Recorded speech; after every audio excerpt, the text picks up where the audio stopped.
Mike Tyson versus Roy Jones. Mike Tyson. Originally, it was supposed to be Mike Tyson Holyfield. Now it has become Roy Jones. It's a bad fight.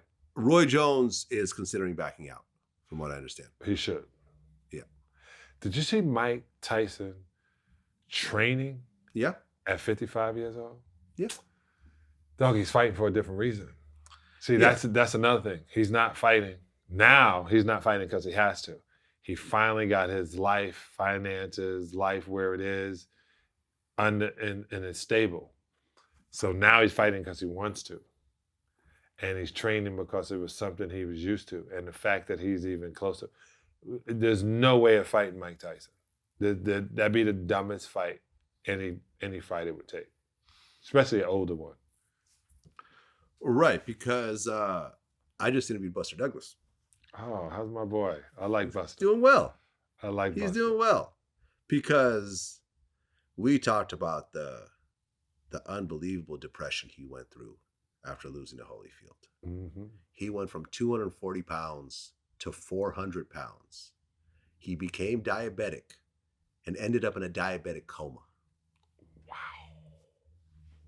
And we talked about this. He had never had diabetes before. Right. After losing that fight, he just fell into such a bad place that he just started eating and not really doing anything else. Yeah, he wasn't eating food, eating plastic and sugar. Yeah, whatever the hell he was eating. Because I don't know if you remember back in the 90s, there was a Sports Illustrated article about him. And he just looked crazy. Yeah. He was so fat and big. And I'm like, this, it didn't even look like the same human being. I know we used him in a commercial in the Best Damn Sports Show. Oh, really? And he was big. And we did this thing where we were like action figures. And Buster was there, and I couldn't believe. Yeah, he looks. I mean, he's still, he's still big, but he's not as big as he was.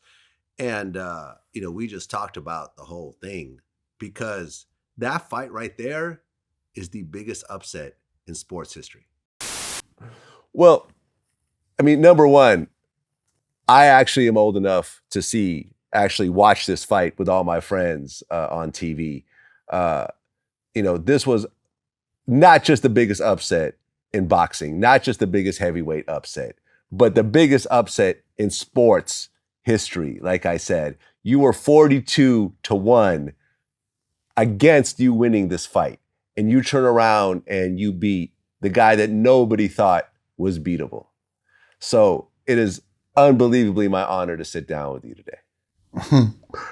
Yeah, it's all right. This is cool. Yeah, the money. 42-1 odds. I know. And they were fighting in Asia. They were fighting in Japan. And do you know why they were fighting in Japan? Because that's where the money is. Because he was viewed as such a weak opponent that nobody in the U.S. wanted to take that fight on. They didn't think they were going to sell tickets even with Mike Tyson on the bill. Wow. They had to go to Japan because that was the only way they could make their money back in terms of the live event. That's why they ended up over there. Yeah, that was a bad day for me. I was watching it. I was watching it. We're old enough to actually have seen it live. Yeah. I was talking to some of my staff. They didn't know who that was. I'm like, let me tell you guys who this is. Oh, there have been a lot of upsets, but none on the caliber. In fact, we talked about this. Tyson was bigger than Jordan at that time. As big.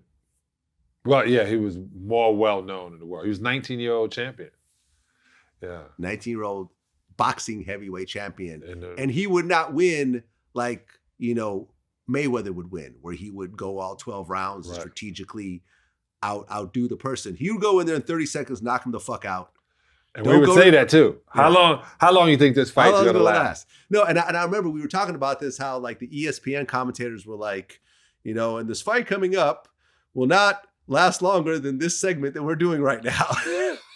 Yeah. Nobody thought he was going to win 42 only one Vegas casino would even take odds with him winning.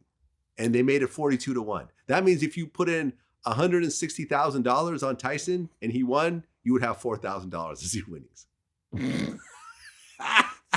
But if you put in I know. $10,000 on Douglas, you'd walk away with 422. Damn near $500,000. I So, and he just went in there and he said, I got nothing to lose. I was prepared. His mom had just died like 2 weeks before, three weeks before. He had trained.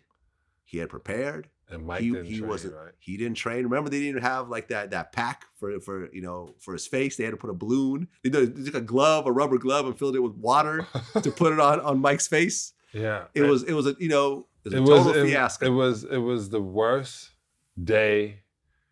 Like, we thought it was fake. I remember thinking, this didn't just happen. This didn't just happen. And it was, I felt sorry for him. I felt sorry for Mike. I felt sorry for Mike when he bit Holyfield ear too. I was there.